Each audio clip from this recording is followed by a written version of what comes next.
সবচেয়ে বেশি দাবি যেটা যে আমাদের দীর্ঘ একটা সময় গ্যাপের পরে ডাকসু নির্বাচন অনুষ্ঠিত হচ্ছে এবং আমরা জানি প্রতি বছরই ডাকসু নির্বাচন হওয়ার কথা, কিন্তু বিভিন্ন কারণে দলীয় আধিপত্য হোক, সেটা আমাদের প্রশাসনের ব্যর্থতা হোক, আমাদের ডাকসুটা প্রতি বছর সংগঠিত হচ্ছে না। তো আমি আমার ইশতেহারে সবার প্রথমে যে বিষয়টি গুরুত্ব দিব সেটা হচ্ছে প্রতি বছর ডাকসুটা নিশ্চিত করব ইনশাআল্লাহ। এবং দ্বিতীয়ত আমার যে সহপাঠী সিনিয়র জুনিয়র অনেকের সাথে কথা হয়েছে এবং তাদের যে বিষয়টি, তারা দলীয় আধিপত্য মুক্ত একটি সাধারণ শিক্ষার্থীদের জন্য একটা ক্যাম্পাস চায়। তারই পরিপ্রেক্ষিতে আমার দ্বিতীয় ইশতেহারে আমি রেখেছি দলীয় আধিপত্য, দলীয় জবরদখল ও দলীয় সংঘাতমুক্ত ক্যাম্পাস, যেখানে রাজনীতির কোনো কাদা ছোড়াছুড়ি থাকবে না। আমি আমার আদর্শটা তুলে ধরবো, আরেকজন যে আদর্শ ধারণ করে সে সেটা তুলে ধরবে, এবং সেটা একাডেমিক চর্চার মাধ্যমে, কখনোই কাদা ছোড়াছুড়ির মাধ্যমে না। কে কি করে, আমি নিজে উপরে উঠব কিন্তু অপরকে নিচে নামানোর ধান্দা আমার নেই। তো তারই পরিপ্রেক্ষিতে আমি এমনই একটা ক্যাম্পাস গড়ব যেখানে সবাই মুক্ত স্বাধীনভাবে যার যার চেতনা, মতামত, ধর্ম, পথ, সংস্কৃতি সব কিছু নিয়ে স্বাধীনভাবে চলতে পারবে। এবং পরবর্তীতে যে বিষয়টি উল্লেখযোগ্যপূর্ণ সেটা হচ্ছে মুক্ত জ্ঞান চর্চার ও স্বাধীন জীবন বিকাশে শান্তিপূর্ণ নিরাপদ ক্যাম্পাস ও নিরাপদ হল।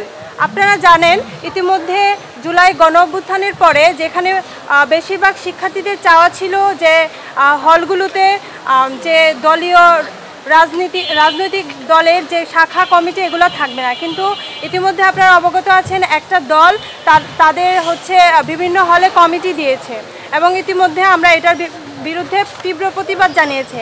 এবং পরবর্তীতে যেন কোনো রাজনৈতিক দল তাদের যে কমিটি বা হচ্ছে ওইরকম এগুলি দলীয় কার্যকলাপ হলগুলোতে পরিচালনা করতে না পারে, সেই বিষয়ে আমি আমার সর্বোচ্চ জোর দিয়ে কাজ করব ইনশাআল্লাহ।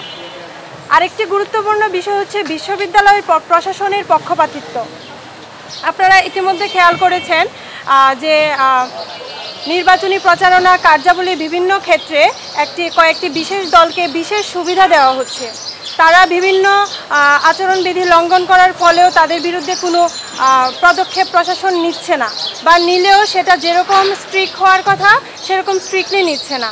তো তারই পরিপ্রেক্ষিতে আমি যে কাজটা করব সেটা হচ্ছে বিশ্ববিদ্যালয় প্রশাসন, শিক্ষক মণ্ডলী ও ছাত্র সংসদকে সব ছাত্রছাত্রী সবার কল্যাণে সবার প্রতিনিধিত্ব করতে হবে। যে দল থেকে নির্বাচিত হোক দলীয় বৈষম্য করা যাবে না। সকল পরীক্ষার ফি বন্ধ করতে হবে। এবং আপনারা জানেন প্রতি বছর আমাদের ইয়ার চেঞ্জের পরে যে ভর্তি ফি, এটা মোটামুটি একটা ভালো অঙ্কের। এবং আমরা এখানে যারা শিক্ষার্থী হিসেবে আছি সবাই এলিট ক্লাস থেকে আসিনি, বেশিরভাগই মধ্যবিত্ত শ্রেণী থেকে উঠে আসা, এবং প্রতিদিনই তাদেরকে টিউশন ফি এবং বিভিন্ন বিষয়ে খুব মেন্টালি ফিজিক্যালি প্রেশারের মধ্যে থাকতে হচ্ছে। তো দেশের মধ্যে বিভিন্ন সেক্টরে আমরা দেখছি কত দুর্নীতি হচ্ছে, লাখ লাখ কোটি টাকা বিদেশে পাচার হচ্ছে। তো আমি মনে করি সেখানে আমাদের বিশ্ববিদ্যালয়ের শিক্ষার্থীদের জন্য যদি এই পরীক্ষার ফি অথবা ভর্তি ফিটা বাদ দেওয়া হয় তাহলে এত বেশি ক্ষতির সম্মুখীন হতে হবে না। তারই পরিপ্রেক্ষিতে আমি সকল পরীক্ষা এবং ভর্তি ফি যারা হচ্ছে এয়ার চেঞ্জের সময় যে ভর্তি ফিটা দেয় সেটা বন্ধের জন্য কাজ করব। ছাত্র সংসদ তহবিলের 2/3 গরিব ছাত্রছাত্রীদের কল্যাণে ব্যয় করতে হবে। তারপর যে বিষয়টি সেটা হচ্ছে আসন, শিক্ষক ও আবাসিক হল বাড়াতে হবে। সকল প্রকার কোটা বন্ধ করতে হবে। বেশিরভাগ ডিপার্টমেন্টে আমরা যে বিষয়টা খেয়াল করি যে ক্লাসের ব্যাপারে আমরা হচ্ছে ক্লাসরুম পাই না ক্লাস করার জন্য। হয় কি একটা কমন ক্লাসরুম থাকে যেখানে বিভিন্ন ডিপার্টমেন্টের ক্লাস হয়, তো এত টাকা বাজেট হয়, তো সেগুলোর বাস্তবায়ন কোথায়? তো তারই পরিপ্রেক্ষিতে আমি হচ্ছে পরবর্তীতে যে বিষয়টাতে জোর দেব সেটা হচ্ছে আসন ব্যবস্থা নিশ্চিতকরণ প্রতিটা শিক্ষার্থীদের জন্য।